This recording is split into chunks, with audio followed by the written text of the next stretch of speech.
Hi, everyone, and welcome to Author's Corner. I'm the host of the show, Neil Haley. You have to go to my website, totaltutor.net, for more information. Twitter, Total Tutor, Neil S. Haley, Facebook.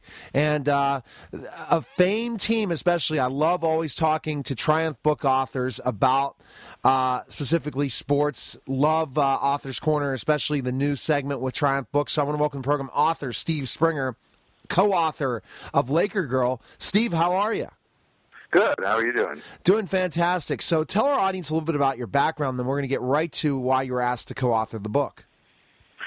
Well, I spent 25 years as a sports writer at the Los Angeles Times. I've actually written 12 books, but 5 of them are on the Lakers, and I've known Jeannie Buss since she was in college. So we talked on and off about doing a book, and then we did the original Laker Girl for the 2010 season, which fortunately ended for the Lakers with a 7-game victory over the Boston Celtics in the finals, so that made the book really appealing. And then we came back with the current Laker Girl 3 years later to kind of update fans on what's happened since then in Jeannie's life and with the Lakers. And surprised to see where the Lakers are going, Steve, and especially covering them for 25 years to see where they're headed. It's pretty rough right now, isn't it? Yeah, I mean, there've been a few other rough times in the early '90s after Magic Johnson announced he was HIV positive and retired. The Lakers went into a tailspin for a while, but then they bounced back. They got 2 guys you might have heard of, Shaquille O'Neal and Kobe Bryant, and that kind of brought them back. And then in the middle of the last decade, they were really down again, and Kobe wanted to be traded. And then they got Pau Gasol and went on to the finals for 3 years in a row. So, you know, every team goes through cycles. The Lakers probably less so than many teams, but this is definitely a down cycle. Well, and it's what's interesting is to see the other LA team, but you got to remember, all it is a couple of signings. Take some of the top players, put them on the Lakers, and there you have it, or have a great draft. Think about specifically the Miami Heat, how unbelievable they are, and they just pretty much bought everyone from top teams, put them together to make a super team, so you never know what can happen in the NBA. So let's go to Jeannie and specifically her life story, and specific way being put into the realm of the Laker life and all that stuff. What did you learn about by interviewing her and also co-authoring this book? Well, I mean, yeah, it was more than an interview. We spoke. I taped her for a half hour before every Laker game during that in preparing for the book, and she really talked about her whole life, about growing up in one of the more interesting families one could grow up in, the Buss family, and about when she was 19 years old and still a student at USC, her father wanting her to get into the business. Her father, Jerry Buss, who passed away last year, wanted her to get into the business, so he made her general manager of the Los Angeles Strings of World Team Tennis, and kind of pushed her out there on her own, and she did very well. And then she went on to run the Forum, booking all the musical acts and anything that happened at the Forum, from indoor soccer to any other event they had there. And then she became she moved up to her current position, which is vice president of basketball operations for the Lakers, and she runs the business side, and she does a very good job. So the dad was really smart in giving her smaller tasks before having such a large one, right? Sounds like. Right, yeah. I mean, most of us at the age of 19 aren't handed a professional team, even if it was a world team tennis team. But, yeah, no, and she's very competent. And she always says, because her brother Jim, of course, runs the basketball side, she runs the business side, and she always says, I make the money and my brother spends it.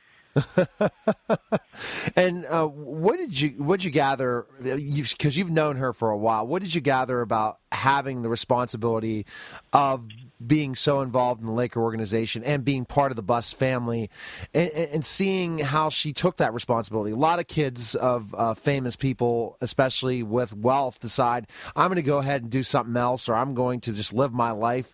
But what made her have that focus to say, hey, I want to be part of this family and the Laker organization? Well, the way she always describes it, she says that she has always wanted to be in the family business, and when she first wanted to be in the family business, her father was involved in real estate. He built a $350 million real estate empire, and that was the family business. And then it became sports, which was really enjoyable. So she always says I'd be in the family business if it was textiles or if it was basketball. But her involvement, as everyone knows, really grew when Phil Jackson arrived, and he's now her fiance, and they became a couple soon after he arrived in LA, and they've been together now for going on 14 years. And so she's not only was she incredibly loyal to her father right to the day he died, but now her interest in basketball even grew, and since she now lives with Phil Jackson. Quite interesting, and I didn't know that story. I guess maybe that's more of an L.A. story than out in Pittsburgh in certain ways, and that's quite interesting in a way. How did they basically get together? Is that in the book? The relationship between Phil and Jeannie? Oh yeah, I mean, it was kind of they just hit it off right away from soon after he arrived. They went out to dinner and they took it from there. So. And in the book, in the current edition of the book, she talks about kind of her anger that after Mike Brown was fired as the Laker coach, they talked about bringing Phil back, and actually Jim Buss, her brother, and Mitch Kupchak, the general manager, came over and talked to him, and it seemed like a deal was imminent, and then they turned around and hired Mike D'Antoni, and that and Jeannie was very bitter about that, and she talks about that in the book. Interesting. And how does the family feel about her sharing that, especially that story in a certain aspect? That's got to be something there. The feedback once the book came out, especially the rest of the Buss family, hearing that, everything wasn't kosher in certain aspects, especially when you have one of the greatest coaches of all time, Phil Jackson, about to come back, and she thinks it's signed, sealed, and delivered in her relationship, and then finding out that other family members decided on someone else.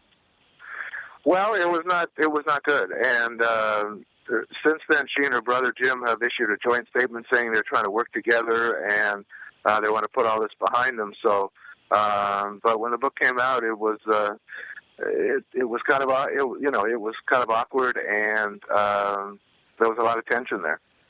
And is Jeannie discuss, especially being with Phil and certain things, specific, I guess, in the media ever jump in on personnel moves and stuff like that, or she just sticks to the business end of things?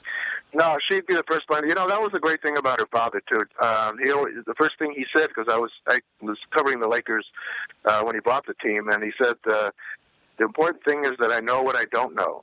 And he knew he was a fan. He wasn't a basketball expert, and he handed the reins of the administration of the team over to Bill Sharman, who was then the general manager, and Jerry West, who became the general manager, and then Mitch Kupchak. But he never meddled in personnel decisions because he understood his limitations. He understood he was a great businessman. He knew how to make money.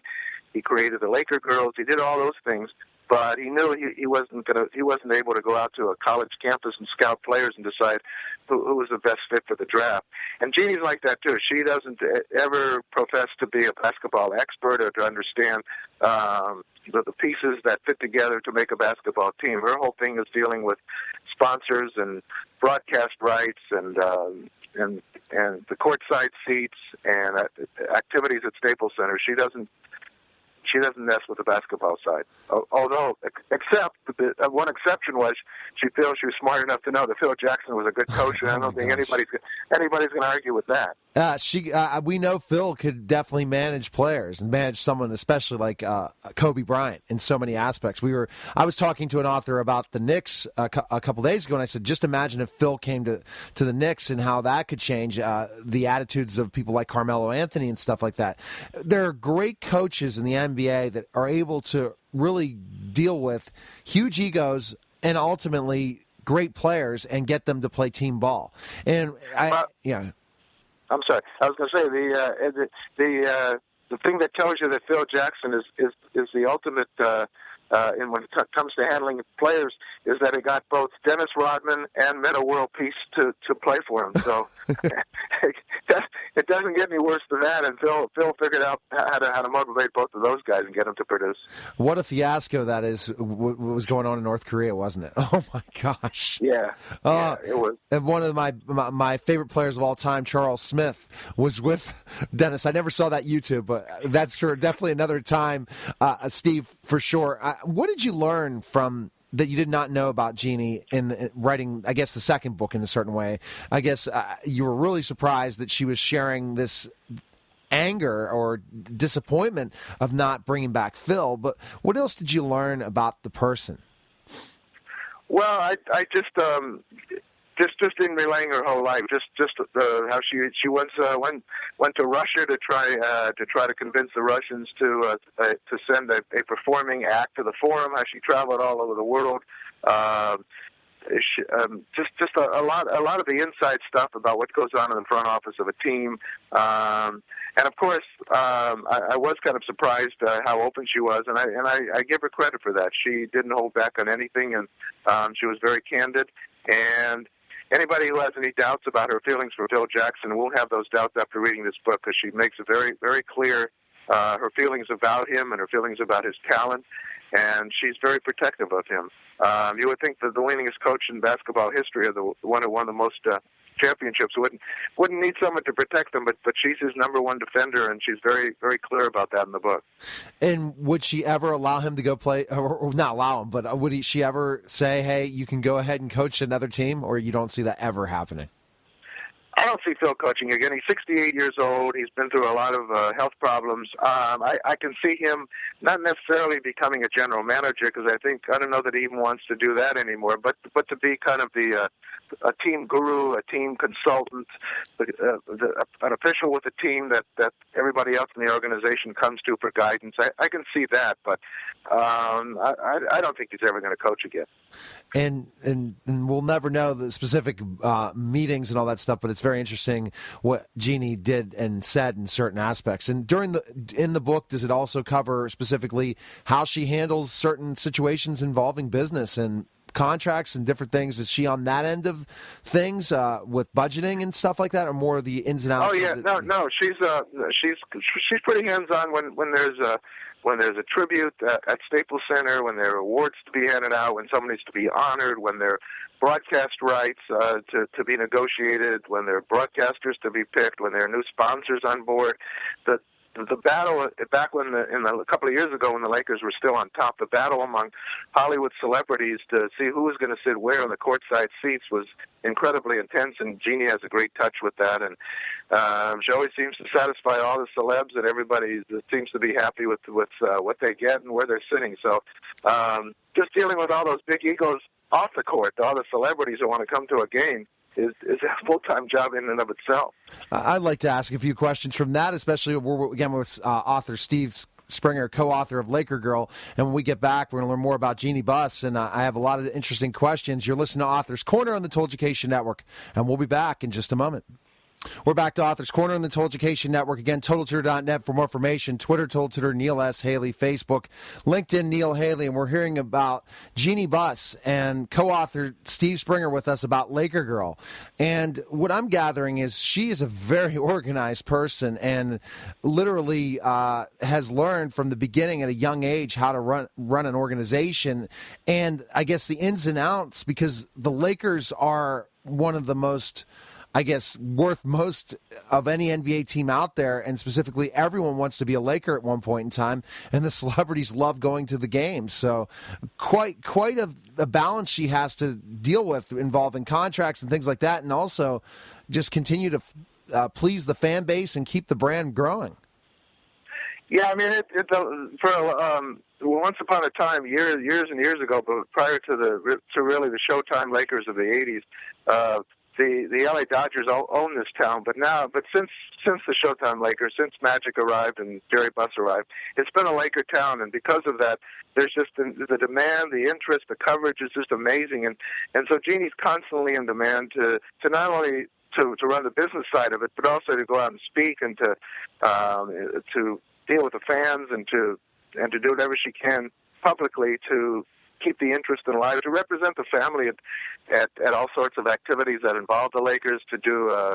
I know for a while she was doing a show on from the female side about how to get women interested in basketball and to explain the intricacies of the game to them. So it's a 24/7 job, really, when you run a team as popular as the Lakers have been in LA, and I'm sure will continue to be as they bounce back from this horrible season they're in. Any story, particularly about working with the celebrities that she had to learn when she first got involved as the VP and dealing with a lot of the finances and be able to deal with what celebrity wanted different seats, things like that? Did she share that in the book? Yeah, I mean, what really surprised me is what she said, because the number one celebrity for the Lakers, of course, has long been Jack Nicholson, and I and most other people assumed he got comp tickets because, when he's on camera, it interests fans, it draws the network attention. But I found out that Jack's had his seat since 1973, and he has never ever accepted a freebie. That he never wants to feel obligated to the team or to feel obligated like he has to promote the team. So he's paid his own way all the way. He's never accepted a free ticket in almost 40 years, and that kind of surprised me a little bit. Oh, it tremendously surprises me as well. You think, so he looks like he has loyalty to the Lakers for sure. You don't see him going and jumping to the Clippers anytime soon. For sure. No. He's a Laker fan through and through, but he wants to do it on his terms, which is as long as he pays his own way, he's on his own. It's been back when the Lakers were still at the Forum. In the book, Jeannie talks about the time she came to work and a guy jumped out of the shadows right in front of the front door and robbed her and stole her Laker championship ring. So it's been it's been interesting. Yeah, definitely. So after Jack, who's the next person that gets the best seats in the celeb end of things? Well, she told me a funny story about how the celebrities understand that when they're in the front row seats, the cameras are going to focus on them, and so she had gotten some seats for Neil Diamond, and he gave orders that he didn't want the cameras to be on him, which was ridiculous because first of all, she doesn't control the networks, and second of all, you're a celebrity and you're sitting in the front row at a nationally televised Laker game, you're going to be seen. So he decided he was going to get a disguise. He wore a baseball cap and a phony mustache. And Jeannie was kind of laughing because she was sitting across from him, and she could see that the mustache was starting to fall off. So she texted whoever was sitting next to him to tell him that he was losing his mustache. I thought that was a funny incident. It definitely seems like it, for sure. And I think the thing also that Jeannie sees is a responsibility for her father's legacy to keep the Lakers as one of the greatest teams ever in the NBA. And I'm sure that that's what drives her every day on the financial side, to have the great presence all over the world, to have, as you were talking about, doing all the talks and things like that the Lakers are never tarnished like other sports teams have been tarnished in the history of sports. Wouldn't you agree? Well, yeah. I mean, her mission. She wanted to get him in the or do what she could to get him in the Basketball Hall of Fame, which he's now in the Hall of Fame. She wanted to get him a star on the Hollywood Walk of Fame on Hollywood Boulevard, which she lobbied heavily for and got.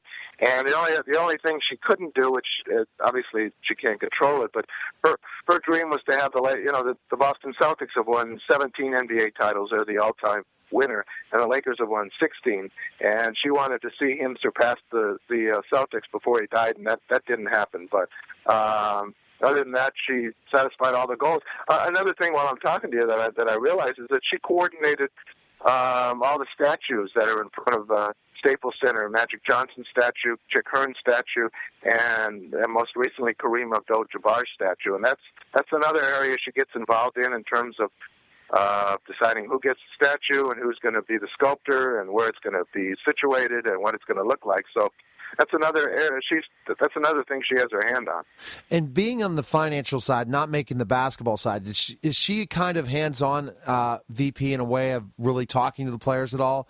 Does she talk to them and make sure that have those conversations, or is she more allow the other people to do that and she's more behind the scenes? No, she doesn't deal with contracts, but that's the job of Mitch Kupchak and her brother Jim. But she is the the member of the Board of Governors, the NBA Board of Governors, representing the Lakers, and so she was heavily involved in all the labor negotiations, the collective bargaining agreement, the last one that was signed, the strike. She was involved in all of that, and the one area I can't speak for Jeannie, I know, but there's a lot of resentment on the Lakers. The fact that David Stern negated the trade that would have brought Chris Paul to the Lakers a year ago and would have totally flip-flopped the balance of power in the city. If Chris Paul had been on the Lakers last season, maybe Kobe wouldn't have been forced to play so many minutes. He might not have torn his Achilles. I mean, everything changed when that trade was negated.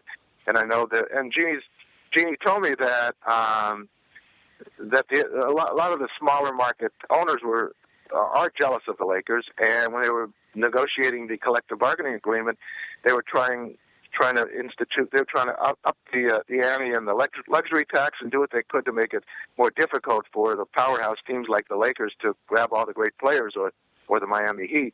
And so while those negotiations were going on back in L.A., they were negotiating the Chris Paul deal, and the owners came out of that meeting, and the first thing they were hit with was the fact that Chris Paul had joined the Lakers. And so there was so much resentment that the owners, especially Dan Gilbert of Cleveland, had lobbied David Stern to overturn the decision.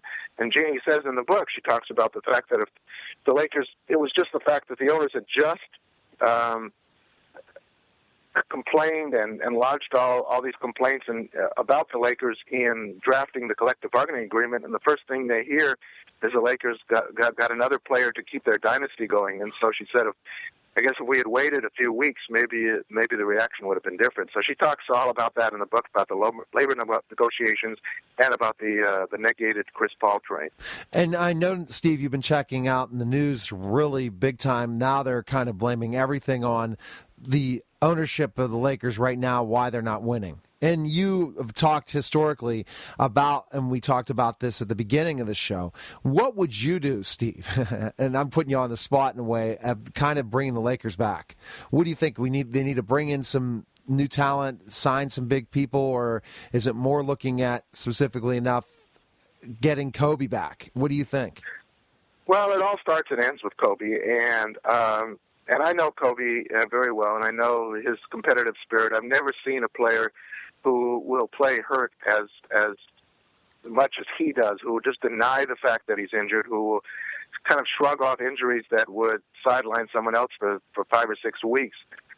So the ideal to me, this season is lost, and Kobe, at the earliest he could come back is after the All-Star break. If I was him, he just signed a 2-year, $48 million contract. If I was him, I would sit out this year, get my legs back in full running order, and come back strong next year. I think that would be the best thing for him. That's not going to happen. If Kobe can walk, he's going to be on the court. So to answer your question, I mean, it all begins and ends with Kobe. The other piece of the puzzle that's kind of mystifying is Pau Gasol. Whether he's not the player he was when the Lakers went to the finals 3 years in a row. Part of the problem is Mike D'Antoni, the coach, and I'm not a D'Antoni fan. I think he's mishandled Pau from the beginning. He has not really taken advantage of Pau's strengths. So those two guys, Kobe and Pau, will form the basis of Laker teams for the immediate future. They can build around those guys, but if Kobe's not able to come back 100%, if Powell's traded, then the rebuilding is going to take a lot longer. But I only see those two guys as the only pieces of the puzzle I would keep. The rest I would start from scratch. And the way they're playing, they have a shot at getting a high pick in the upcoming draft, which is supposed to be one of the best drafts in recent memory. So if you get those two guys back to some semblance of what they were, if you could get a high draft pick, that's a third body on the floor, you'd have the real basis for a comeback. And bring another coach in that's going to really shake things up. I was talking to Andy Russell, a former two-time Super Bowl champion. Before Noel came in, they were in awful shape. Noel shook things up. You need a coach like that in any sport that can just completely change the whole presence of it, and then get the right players. Really good analysis for sure, Steve. And I think that I'm sure you've been called on, asked many times to talk about this specifically because of people want the Lakers to be on top as they want the Celtics to be on top, because those two teams have to be in the NBA to keep it, because they're worldwide teams. People wear Celtics jerseys and Laker jerseys all over the world, and we need those two teams to be thriving, in my opinion. I mean, the problem again comes back to Jim Buss. He's hired two coaches. Mike Brown didn't work out. Mike D'Antoni hasn't worked out. He's the one who drafted Andrew Bynum, who never really worked out. He's the one who was unable to keep Dwight Howard here. So his track record isn't very good, and as long as he's making the decisions, which will be far into the future, I'm not overly optimistic that the Lakers will come back totally. Okay, well, Steve, where can we purchase your Jeannie's book and your book and learn more about you? Well, in the old days, I just say, all the big chains, Barnes & Noble, wherever, but there aren't as many bookstores as they used to have. It's obviously on Amazon, it's in Barnes & Noble, it's everywhere, but seems like, I'm an old guy, I like to hold a book, but nowadays it's all Kindle and ebooks, and if you go to Amazon, you can certainly get it, and if you have a bookstore near you, it'll be there, but there just aren't as many bookstores, and to me, that's kind of sad, but that's the way the world is. Do you have any place for people to follow you, Facebook, Twitter, any of that stuff, Steve, or not? Yeah, I have a Twitter account, so actually I'm on there's a series starting tonight on the Laker channel on Time Warner and DirecTV called Top 10, which is it's a 10-part series on the top 10 Magic Johnson moments, top 10 Kobe Bryant moments, top 10 Lakers Celtics moments. So it's I'm not sure across the country where it's being shown, but on the Laker channel it starts tonight. All right. Well, Steve, I appreciate that. Maybe we'll have to have you back to tell us about the whole thing and all that stuff. But good talking to you, and I'm going to definitely tweet it out when it airs on syndication. And love to have you back for one of the other books. I always like bringing back authors, and enjoyed the conversation. So thanks again for calling. Absolutely. Thank you for having me. All right. Take care, Steve. Okay. Bye-bye. Bye. You're listening to Author's Corner, and we'll be back in just a moment.